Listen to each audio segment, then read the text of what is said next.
Hey, in today's lesson, I'm going to teach you how to never forget any English again. That's right. Are you ready? Well then, I'm safer. Let's jump right in. Here's step number one. Step number one. Find an image that represents the new word or expression. Finding an image will help you create a visual connection to the word or expression in your brain. This will make it easier for you to remember the word or expression when you are speaking English. This is something that will change your life. For example, let's say the new word you learned was delicious. We have delicious right here, and I'm going to show you how you can apply step number one. So I want you to think right now, what's something delicious, right? Think of an image that could represent the word delicious. Now, I'm going to say an apple because I really love apples. So, I could go online and find a picture of an apple. Why? Because in my opinion, apples are absolutely delicious. So, I have completed step number one. I found an image that has the meaning of the word shown visually. Apples are delicious. Step number one, you see right there. Very simple. Step one, find an image. Now, step number two, think about a personal experience.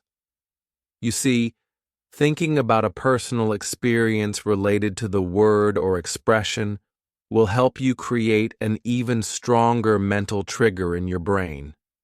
In other words, the word or expression will stay in your memory longer because there are so many things you can connect it to. So, once again, step number two is think about a personal experience. Now remember, our example is the word delicious. In step number one, I said, hey, I'll find a picture of an apple because apples are delicious to me. But now, for step number two, we have to think about a personal experience that represents this word, delicious. Now, for me, again, step number two being a personal experience, the very first thing that pops into my mind is Thanksgiving dinner. Oh wait, listen, Thanksgiving is my favorite holiday. So when I think about Thanksgiving, I think about all the delicious food my mom makes every single year. So in my mind, for step two, I'm creating this image of the experience that represents the word delicious. Now I'm going to just show you just a little bit of real quick drawing because my mouth is already watering when I think about all of the food that my mom makes for Thanksgiving dinner. It's absolutely delicious. You see, I am thinking about my personal experience because step number two is connect a personal experience. Think about an experience that connects to the word or expression you are learning. Now, step number three is important. Step number three, write down the 5 W's. You see, writing down the 5 W's, who, what, when, where, and why, related to the word or expression, will also help you remember it. This will also help you remember how you first learned about the word or expression. So let me explain. Right now, we are talking about ways to never ever forget the words or English expressions that you learn. Right now, we're on step 3, and step 3, again, is write the 5 W's. So, if we go back to our example, and we're going to write step number 3. So, step number 3 being about the 5 W's. Who, what, when, where, and why. Now, who taught you this word? That would be me. So, I'm going to write my name, Tiffany. Now, the second W, who, what did you learn about this word? Or what did you connect to this word? Or what was used to describe this word? So, You can choose. What were you doing? Well, I was actually watching a YouTube lesson. You see what's happening, right? Watching a lesson? Right. Watching a lesson on YouTube. Again, we're just putting into practice these steps. Now, who, what, when? Well, it's Sunday. Hopefully it's Sunday where you are as well. But it might be another day for you if you're watching this lesson later. Who, what, when, where, YouTube, who, what, when, where, why. Trying to learn English. So you see what's happening, right? We're using step 3 to document when, how, where we were. The situation surrounding the time period when we learned this word, the word being delicious. Makes sense, right? We're creating all of these connections in your brain. When you are learning a new word or expression, you need to create connections in your brain to help your brain remember the word or expression. This will help you use it later on. Yes, if you're watching this lesson, he has a big head, but it's okay. All right. So, step 3. 5 W's again. Who, what, when, where, why. Talking about the situation, describing the situation when you learn the word or expression. Now, step number 4. Create unique sentences using it. Creating 3 sentences that use the word or expression will help you organize your thoughts. This will also create another connection point in your brain for the new word or expression. You see, we're putting it into practice immediately. So, again, for our example, we have the word delicious. So, if we are going to, for step number 4, create 3 unique sentences using the word delicious. For example, I can say, My mom. We made some delicious food for Thanksgiving. So I'll write the first example sentence. All right, so again, I could say, My mom. Oh man, that food was good. Made some delicious food. Made some delicious food. Again, you see that we're applying it to our lives, right? Some delicious food for Thanksgiving. This is step number 4, helping you never forget what you learn. So you're going to make 3 sentences. I did 1, but let's imagine that I wrote 3 sentences. All right, for step number 4. Now we're practicing. We're utilizing these steps to help you never forget what you learn. Now, step number 5. Very interesting. You now need to teach someone what you know. You see, teaching someone else the English you know will actually help you remember it even more. This is because you have to organize the information in your head before you teach someone something. Before you go to teach someone anything, you must make sure it's organized in your mind. So right here, we already have our ideas organized. So step number 5 is what I'm actually already doing. Step number 5 again is teach someone. So what you're going to do, you're going to find a friend, you're going to find a partner, and you're going to teach that individual what you learned. Maybe you learned a different expression or word. Maybe you learned a different idea. Anything you learn, you're going to teach that to this individual. Step number 5. Teach what you learn, and you'll never, ever forget that word or expression.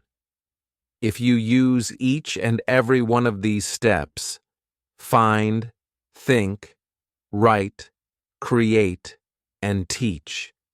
These steps will help you never forget any word or any expression. I really hope you enjoyed today's lesson. Remember, if you want to keep studying with me, all you have to do is hit the link right in the description.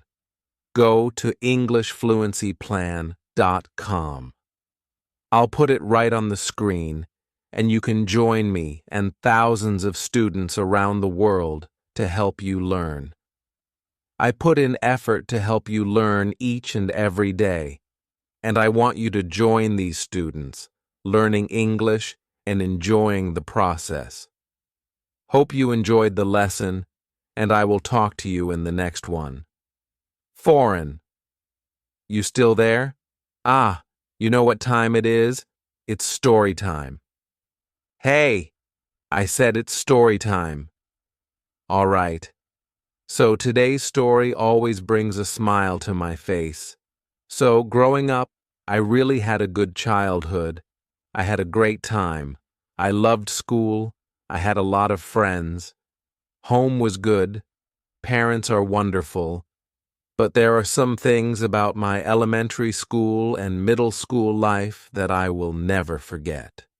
So when I was in the 6th grade, we had a big class. I think, there were about 26 of us, 27 of us. We were a large class. But something that was very unique about us was the fact that we all hung together. We really enjoyed each other. Something was on my lip. We really liked hanging out with each other, right? We would always play at recess together. We always spent time in class together. And we always used to get in trouble together as well. So, one day we were in class, and we were smart. So, we would finish our work early, which means that we would also start talking a lot. And our teacher, Miss Howard, if you're watching this, Miss Howard, you know how much I love you. Miss Howard. So she would always say, "Do your work and then sit quietly." We did our work. We followed the first one, the first instruction. But that second instruction, we tried, but we loved to talk. So we'd finish our work and I'm guilty too. I am very guilty too. And then we'd start talking. Hey, you finished? And we'd just start chattering. One day, our teacher got upset. Miss Howard said, "6th grade, put your pencils down." And we said, "Uh-oh, she's mad. She's mad." We weren't laughing, but it was because we weren't bad. Whenever she would get mad at us or scream, she really loved us. We would kind of say, "Oh, here it comes." And back in the day, years ago, this is about 34 years ago, 30-ish years ago, the main punishment we would get was to write lines. Basically, she writes something on the board, and we would have to write that sentence over and over again. So typically, we'd have to write it 100 times. But she was an English teacher, so she would write a sentence, put a semicolon, and keep writing. The one sentence would be about this long, 5 lines. So we'd say, "Okay." So this day, she got upset, wrote on the whole board this long thing we had to write. So we're sitting there. She finishes writing on the board, and she says, "Take your pencils and papers out and start writing." So we started writing quietly. We knew she was upset.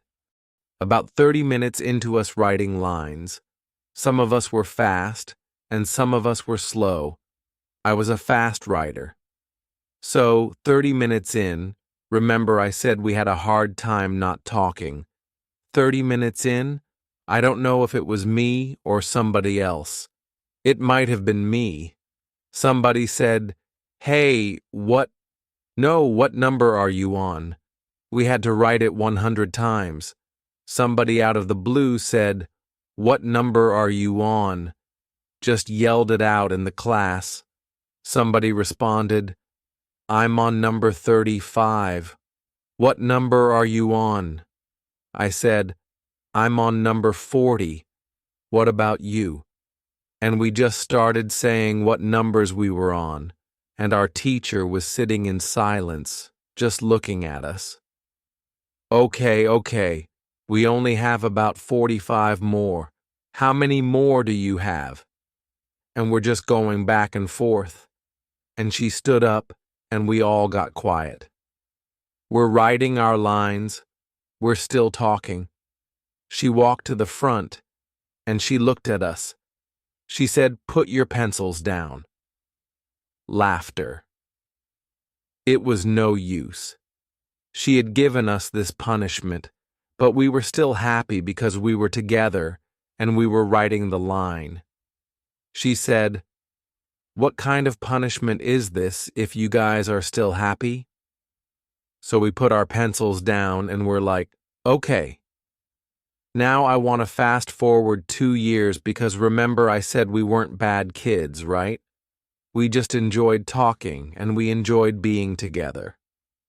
She was our 6th grade teacher. Fast forward to 8th grade. You know, we're the big kids on campus now. We're 8th graders, and we were excited. We're going to get a brand new teacher.